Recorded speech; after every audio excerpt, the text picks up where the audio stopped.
Hey guys, happy Monday! So, I thought it would be really fun to go on a historical journey. I love historical fiction, and I know a lot of y'all are really interested in historical books, and it's becoming a really popular genre at the library. So, I found a bunch of books that take us on some amazing historical journeys, and they're all very different periods in history. So, I hope there's something on this list you find that you love. The first book I'm going to talk about takes us to Nazi occupied Poland, and that is Resistance by Jennifer A. Nielsen. Haya Lindner lives in Nazi occupied Poland, and she's Jewish. Unfortunately, simply being Jewish means she's always in danger of being killed or sent to a concentration camp. After her little sister is sent to a camp, her younger brother also disappears. Haya is determined to make a difference. She uses forged papers and becomes a courier, which means she's able to travel between isolated Jewish ghettos to smuggle food, documents, and even people. Soon, Haya finds herself drawn to more perilous work. She joins a resistance cell that runs raids on the Nazis' supplies, but after a mission goes terribly wrong, Haya's network shatters. Haya is alone and unsure of where to go until Esther, a member of her cell, delivers a message that sends her on a journey towards an even larger uprising in the works, the Warsaw Ghetto Uprising. This book, friends, is based on true events, and it hooked me from the beginning. Haya is not a real person, but everything that she experiences and goes through actually happened. I loved the bravery of all these characters, and the heroism was incredible watching it unfold as they went through the uprising. I actually wanted to reread this book as soon as I finished it. That's how much I loved it. If you are interested in World War II and um, Holocaust fiction, this would be the perfect book for you. So that is Resistance by Jennifer A. Nielsen.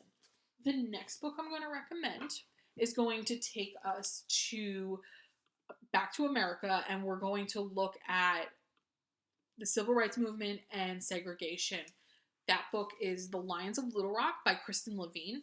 So everything is changing for Marley. Her brother went to college, and she's starting middle school soon, and she has to adjust to all new teachers. On top of all that, Marley isn't much of a talker outside of her family, and she doesn't have many friends. It's not that she can't talk, she just doesn't. At least not until she meets the new girl at school, Liz, who is everything Marley wishes she was. She's brave, and she always knows the right thing to say. Liz helps Marley overcome her fear of speaking, but when she leaves school without even a goodbye, the rumors begin to swirl. So, as I said, friends, this friend is set in 1958, and it focuses on the segregation and civil rights movement. I loved the friendship between Liz and Marley, but I also loved seeing this period of history through their eyes. This was a very powerful book, friends, and I loved it. Like Resistance, it really focuses on standing up for what you believe in. So that's Lions of Little Rock.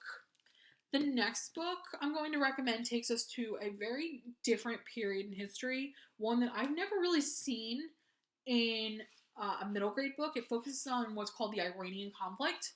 So that book is It Ain't So Awful Falafel. I love the title. And it's by Firouzeh Dumas. So Zamarad, who goes by Cindy, is the new kid on the block for the fourth time.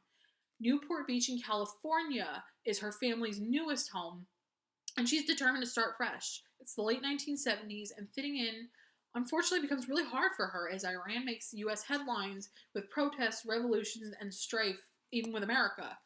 I really loved this book, friends. It's a period of history, like I said, I never really see in middle grade fiction, so it was incredible to read about it through Cindy's eyes. Cindy's an amazing character. She's funny, but at the same time, we really see how hard it was for her to fit in as an outsider in her new school. This book was so meaningful, and I highly recommend it. That's It Ain't So Awful Falafel. I just love that title. Okay, so the next books I'm going to recommend are actually part of a series, but they're not a continuation of a series, friends. They're books I think a lot of you will recognize. And these two I've actually had since I was a little girl. I loved these books when I was growing up. That is the Dear America series. So the cool things, friends, about the Dear America series is that they are diaries, and they capture big moments in history and big periods in time. So this one actually will be about the Great Depression, and then this one is set around the time of Pearl Harbor. So these are really cool, friends, if you're interested in historical fiction, but you're not really sure where to go.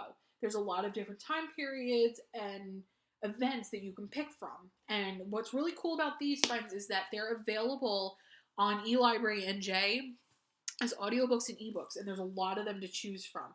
And they're also available on Hoopla as audiobooks. So that's the Dear America series of books. And then I'm going to recommend, if you want to read It Ain't So Awful Falafel, that is available on eLibrary NJ as an ebook. So that's It Ain't So Awful Falafel. The Lions of Little Rock is actually available on eLibrary NJ as an ebook and an audiobook. And then Resistance is available on Hoopla as an audiobook. So, friends, those are just some of my picks for historical fiction. I hope there's a book on this list that you love, and I hope to see you back at the library real soon. In the meantime, let me know what you're reading in the comments, and I hope I will see you back real soon. Have a wonderful week, friends.